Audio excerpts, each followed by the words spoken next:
Students, आज हम देखते हैं CAM cycle. CAM CAM cycle.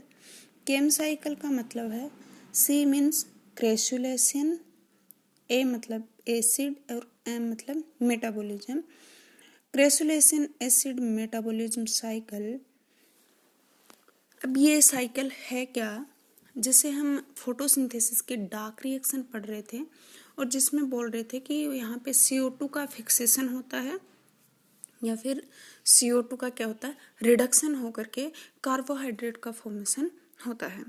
तो उसके लिए हमने कहा था कि एक तो मैन जो है वो C3 प्लांट्स में जो C3 साइकिल या केल्विन साइकिल होता है, उसके अलावा दो अल्टरनेटिव पाथवेज और होते हैं जिनके थ्रू CO2 का फिक्सेशन होता है, CO2 का अवशोषण होता है, वो अलग टाइप से होता है। वो दो अल्टरनेटिव पाथवेज हैं, एक था C4 साइकिल और दूसरा है केम साइकिल। तो C3 C4 हम पढ़ चुके हैं। अभी हम बात करेंगे आज केम साइकिल की, क्रेसुलेशन एसिड मेटाबॉलिज्म साइकिल की। इस साइकिल का नाम कैम इसलिए पड़ा क्रेसुलेशन क्योंकि सबसे पहले इसकी स्टडी है वो क्रेसुलेसी फैमिली में की गई थी, इसलिए इसे क्रेसुलेशन एसिड मेटाबॉलिज्म साइकिल कहा जाता है।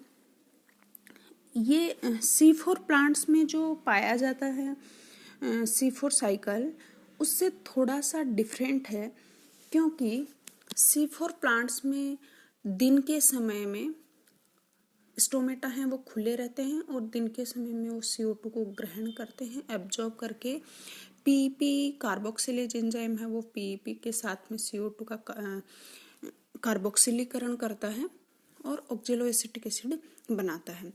जबकि यहाँ उल्टा है, यहाँ दिन में ध्यान रखना हमेशा जो केम प्लांट्स होते हैं उनमें दिन में हमेशा जो रंध्र होते हैं, स्टोमेटा होते हैं, वो क्लोज्ड होते हैं, जबकि रात्रि के समय स्टोमेटा ओपन होते हैं। क्यों? क्योंकि ये जो केम प्लांट्स होते हैं वो फ्लैशी होते हैं, गुद्देदार होते हैं, मांसल होते हैं। जैसे हमने पहले भी देखा था कैक्टस है, ये सब जो मांसल होते हैं, गुद्देदार होते हैं और ये बहुत ही शुष्क परिस्थितियों में, ड्राई कंडीशन में जीरोफिटिक प्लांट होते हैं। अब तो ड्राई जो भी कंडीशंस होते हैं वहाँ पे उगते हैं, वहाँ का टेम्परेचर ज़्यादा होते हैं, बिल्कुल शुष्क परिस्थितियाँ होती हैं। तो वहाँ पे क्या है, ये ट्रांसपायरेशन के रेट को कम करके और जल हानि को रोकने का काम करते हैं। तो दिन के समय में इनके स्टोमेटा क्या होंगे, क्लोज होंगे, तो ट्रांसपायरेशन रेट जो वाष्पोत्सर्जन की दर है वो क्या होगी, कम होगी। और वाष्पोत्सर्जन दर कम होने की वजह से ये जल हानि को रोक सकते हैं क्योंकि इनके पास ऑलरेडी पानी की क्या है, कमी होती है, जीरोफिटिक प्लांट है। तो इनके जो स्टोमेटा हैं वो रात्रि के समय खुले रहते हैं और रात्रि में, नाइट में ये CO2 को एब्जॉर्ब करते हैं, ग्रहण करते हैं CO2 को। और उसके बाद जैसे C4 प्लांट्स में होता है, C4 प्लांट्स की तरह ही यहाँ भी कार्बन CO2 का फिक्सेशन होता है, लेकिन दोनों में टाइमिंग का डिफरेंस है। C4 प्लांट्स में दिन में CO2 ग्रहण करते हैं, जबकि केम प्लांट्स में नाइट में CO2 ग्रहण करके। दोनों में C4 और केम प्लांट्स दोनों में ही CO2 है वो PEP के साथ PEP कार्बोक्सिलेज जो एंजाइम है वो इनका कार्बोक्सिलेशन करके ऑक्जेलोएसिटिक एसिड या मेलिक एसिड का फॉर्मेशन करता है। तो यहाँ क्या बनता है, पहले ऑक्जेलोएसिटिक एसिड दोनों में। तो आगे के दोनों प्रोसेस इनमें क्या है, लगभग सेम होती है।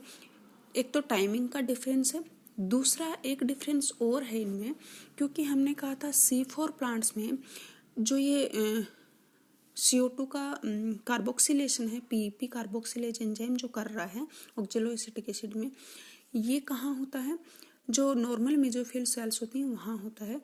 उसके बाद जो C3 साइकिल जो है वो कहाँ चलता है, उनकी बंडल शीथ सेल्स में, क्योंकि सभी में कार्बन फिक्सेशन तो केल्विन साइकिल के थ्रू ही चलता है, चाहे वो C4 प्लांट्स हैं चाहे वो केम प्लांट्स हैं।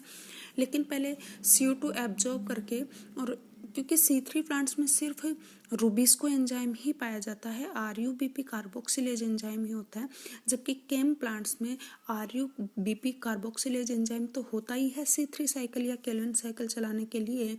इसके अलावा इनमें एक PEP कार्बोक्सिलेज एंजाइम एक्स्ट्रा पाया जाता है। तो हमने कहा C4 प्लांट्स में PEP carboxylase enzyme normal mesophyll cells में होगा, उसके बाद जो उनकी बंडल शीथ सेल होती हैं वहाँ पे जाके केल्विन साइकिल चलता है, जबकि जो कैम प्लांट्स हैं उनमें जो कैम साइकिल चलता है वो सिर्फ एक ही टाइप के सेल्स में चलता है। तो ये दोनों का डिफरेंस है। तो अब हमने देखा कि ये जो कैम साइकिल है वो एक तो गुद्देदार जो प्लांट्स हैं उनमें ही पाया जाता है, लेकिन ये भी ध्यान रखना सभी गुद्देदार जो फ्लैशी प्लांट्स हैं, मांसल पौधे हैं, उनमें सभी में कैम साइकिल नहीं पाया जाता है। इसका मतलब हम कह सकते हैं सभी कैम प्लांट्स हैं वो फ्लैशी होंगे, लेकिन जरूरी नहीं है कि सभी फ्लैशी या मांसल पौधे हैं वो कैम प्लांट्स हों। दूसरी चीज़ हमने कहा कि ये ट्रांसपायरेशन को रोकने के लिए अडप्टिव होते हैं, बहुत कम टाइम वाष्पोत्सर्जन इनमें हो पाता है। तीसरी चीज़ हमने बोला कि इनमें जो स्टोमेटा हैं वो C3 जो प्लांट्स होते हैं और C4 प्लांट्स होते हैं उनमें फोटो एक्टिव होते हैं, मतलब प्रकाश सक्रिय होते हैं। लाइट की प्रेजेंस में ही जो प्रकाश होता है, सनलाइट होती है, तभी उनके दिन के समय में स्टोमेटा एक्टिव होते हैं, खुलते हैं।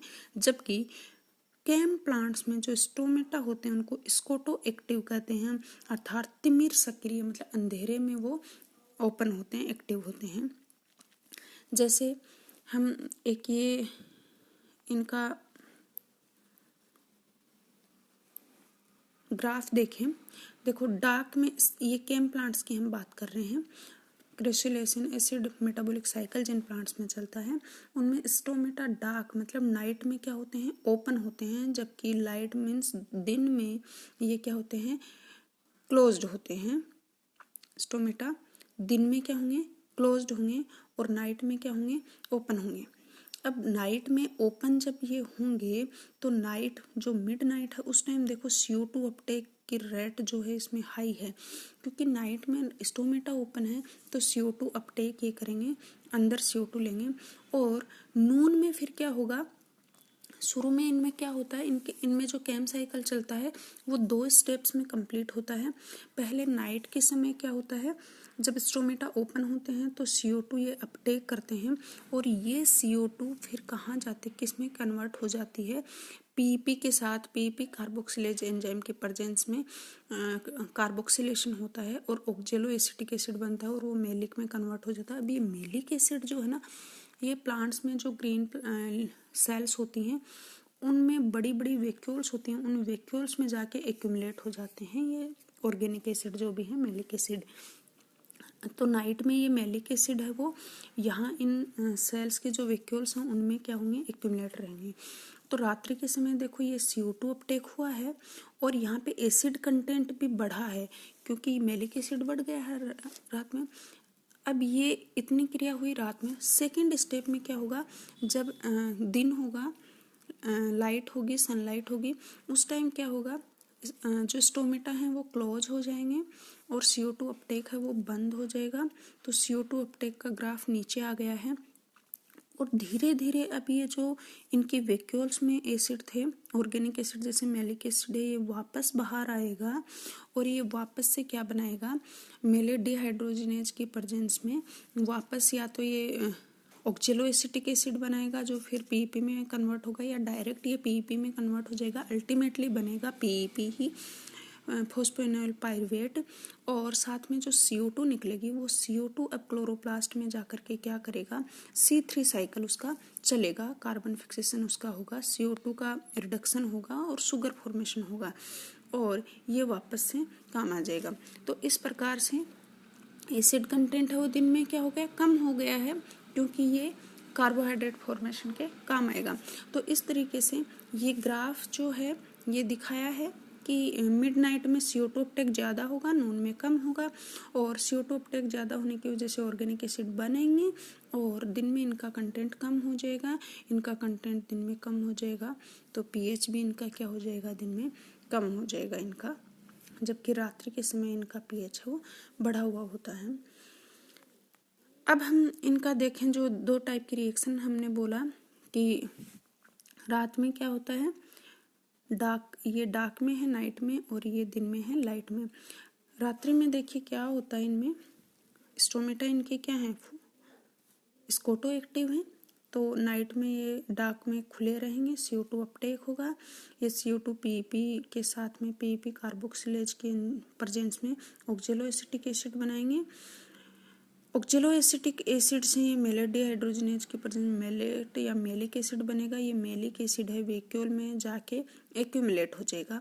तो फर्स्ट स्टेप में क्या होता है, नाइट में इनमें मेलिक एसिड या ऑर्गेनिक एसिड होते हैं, उनका एक्यूमुलेशन होता है। फिर और ये यहाँ PEP कहाँ से आता है, जो स्टार्च बनते हैं इनके पास, जो कार्बोहाइड्रेट है उसके डिग्रेडेशन से ट्रायोज बनता है, और PEP फोस्फेनोल पायरुवेट यहाँ से आता है। अब जैसे ही दिन होगा, लाइट होगी, तो स्टोमेटा इनके क्या हो जाएंगे, क्लोज हो जाएंगे, और क्लोज होने की वजह से CO2 का अपटेक है वो बंद हो जाएगा।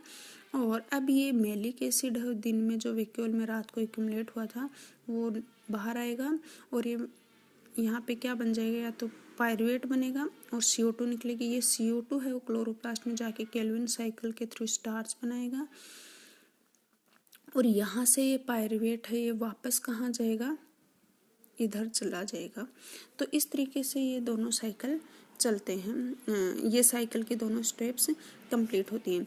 अब हम केम प्लांट्स के अगर सिग्निफिकेंस की बात करें, महत्व की बात करें, तो अभी हमने कहा था कि इनमें क्योंकि स्कोटो एक्टिव टाइप के स्टोमेटा हैं जो सिर्फ रात्रि में खुले होते हैं, दिन में जब टेम्परेचर ज़्यादा होता है, सनलाइट होती है, उस टाइम इनके स्टोमेटा होते हैं वो बंद होते हैं, इसलिए इनमें ट्रांसपायरेशन रेट जो होती है वो बहुत ही कम होती है, इसलिए ये वाष्पोत्सर्जन की दर को कम करके जल हानि को रोकने का काम करते हैं। तो ये है इनका सिग्निफिकेंस।